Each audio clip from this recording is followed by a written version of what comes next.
I want to talk about why independent bottlers matter. And I think they do, and I think they're important. I'm Daniel Whittington, I'm the Chancellor at Wizard Academy and Whiskey Marketing School.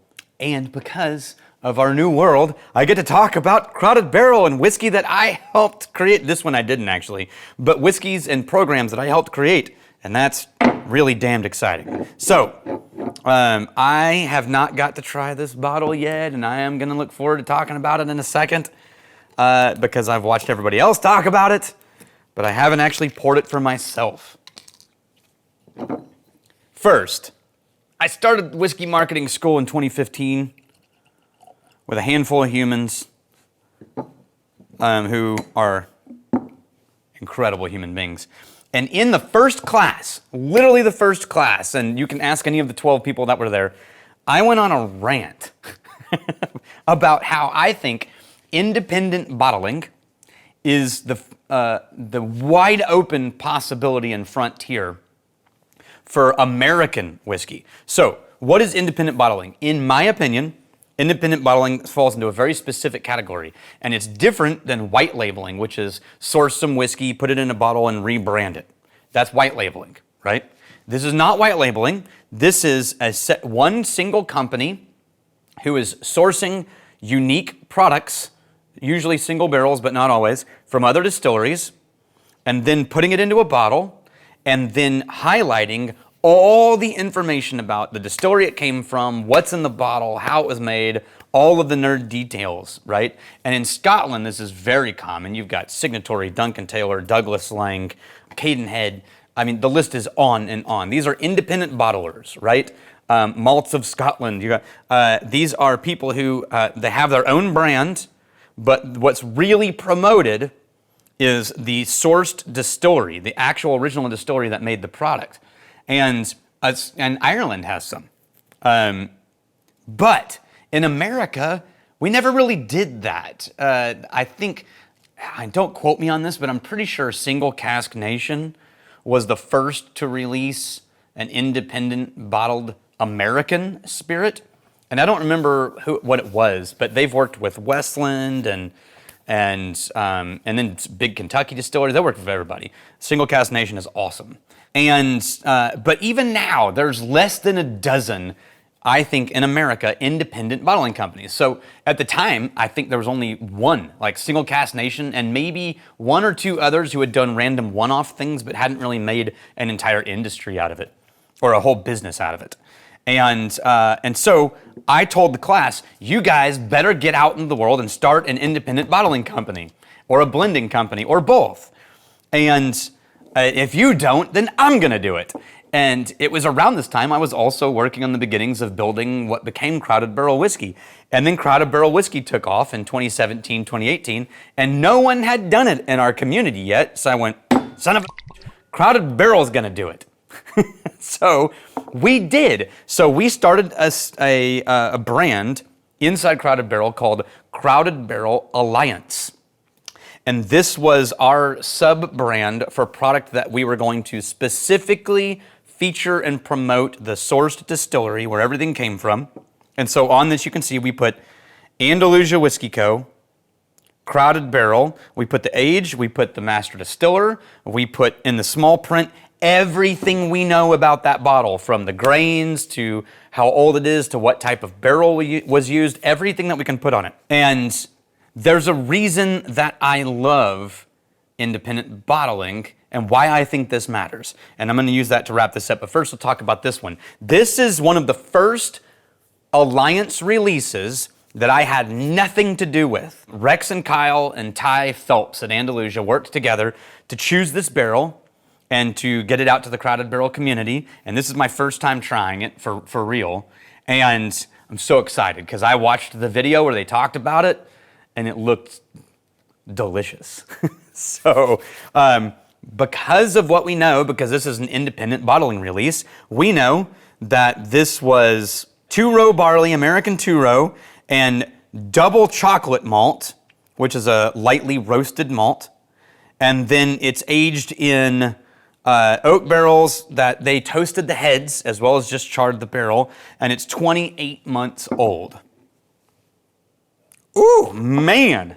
So immediately I mean, yeah, maybe you can call it psychosomatic when you say there's chocolate malt. And by the way, chocolate malt is not chocolate flavored malt.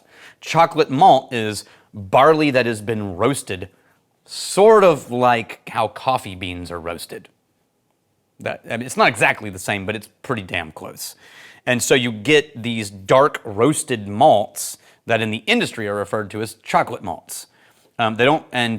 They really do provide this sort of chocolate note, which is probably why they're called chocolate malts. But like, it's where you get stouts from, and things like, so you get that sort of like in Guinness or in an American craft stout, you get that sort of like chocolatey beer note. You get the same thing in whiskey when you make whiskey out of those chocolate malts. And so, is there chocolate in here? Yeah, absolutely there is. But it's sort of like a dark, bitter chocolate mixed with honeysuckle and graham cracker. And that chocolate's dominating, so I'm trying to get behind it.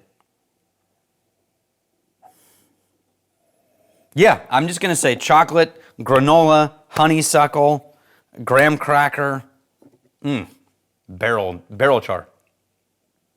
Not barrel char, barrel toast.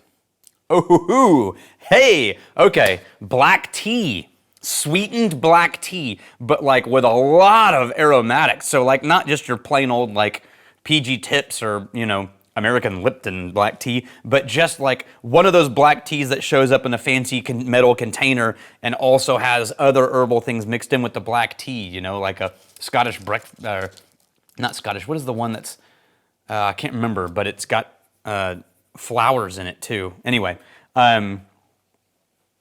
ooh, man, the palate is delicious. Come on. Okay.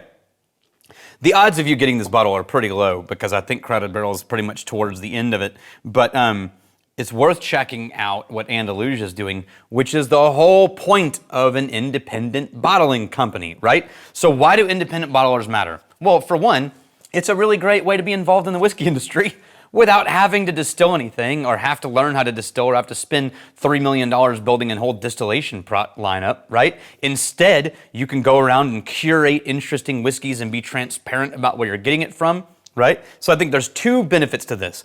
Benefit one, say you love Andalusia, which, who wouldn't really? And somebody like Lost Lantern or Single Cask Nation or Crowded Barrel selects a specific barrel of Andalusia, then you get to try a single barrel of Andalusia whiskey that Andalusia would not have released to you, right? So you get a unique experience with a distillery that you love. If you get a signatory Lafroig, right? And you love Lafroig, you're going to get a chance to try a Lafroig that you would never get to try in the core or the big brand releases of Lafroig. So you get unique inside access to a brand that you love. Benefit one. And that, honestly, that's enough benefit. But there's a second benefit. What if you are actually in love with Crowded Barrel? Or actually, you trust Cadenhead and Signatory. Or you are a huge fan of Single Cask Nation, which they have a very serious fan following. I'm one of them. Or Lost Lantern, also a huge fan, right? What you've actually done is, it reminds me of the days when Rolling Stone was a music magazine only. Or mostly. And you would read reviews. And if you read the reviews in Rolling Stone enough, you started to get a handle on different reviewers. So you would recognize the name of a reviewer, and you started to learn their taste. And you started to learn when they liked an album, whether you would like an album. Like there was one guy, I can't remember his name, but I knew anytime he hated an album, I was probably gonna love it. Because the things he hated about the albums were exactly what I loved about the albums. And I almost used him as like an opposite, barometric pressure meter, like where it was just like, oh, that guy thought that album was, I'm definitely buying it, right? But you just sort of got to know their taste and their palates and their preferences. And That's the other benefit of independent bottling companies is you fall in love with the company, you start to understand these people in this company and what they prioritize and what they care about and what their palates are, and then through them, you get introduced to a distillery that you may never try, right? Like how many people in America have heard of Corbin Cash, which is a great distillery, but how many people have heard of them? Not many. I've mentioned that name a lot. I think they should get a lot more notoriety, but they don't have it. But guess who released a Corbin Cash? Lost Lantern. If you love Lost Lantern, you just got a chance to get introduced to Corbin Cash. And that is the other magic part of independent bottling. If you can't tell, I'm a huge fan of the idea of independent bottling. This is something that I think matters in the industry. It's something that I think should grow. And it was one of the first things that I did when I had a distillery license in my hand, which was when we started Crowded Barrel. One of the first things I said was, we're gonna do independent bottling, period. And I think it was Rex that came up with Crowded Barrel Alliance. I can't remember. One of the first distilleries I reached out to was Wyoming Whiskey, who I had connection to through Nancy Fraley, who I'd taken a class with at Iron Root.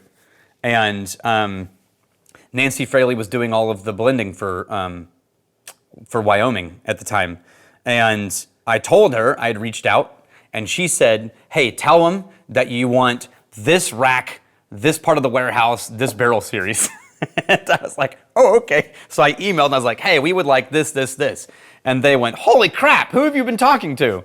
And I was like, well, Nancy Fraley. And they're like, oh, okay, well, that makes sense.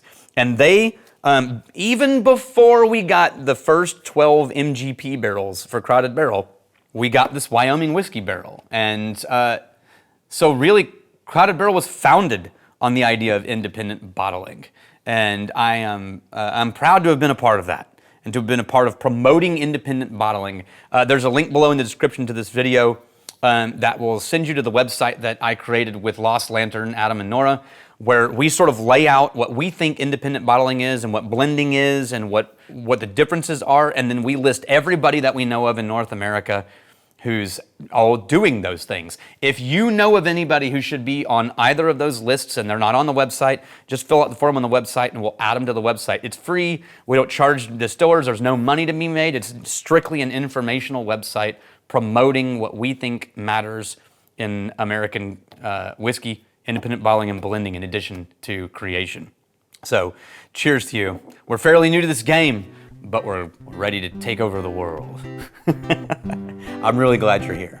Cheers.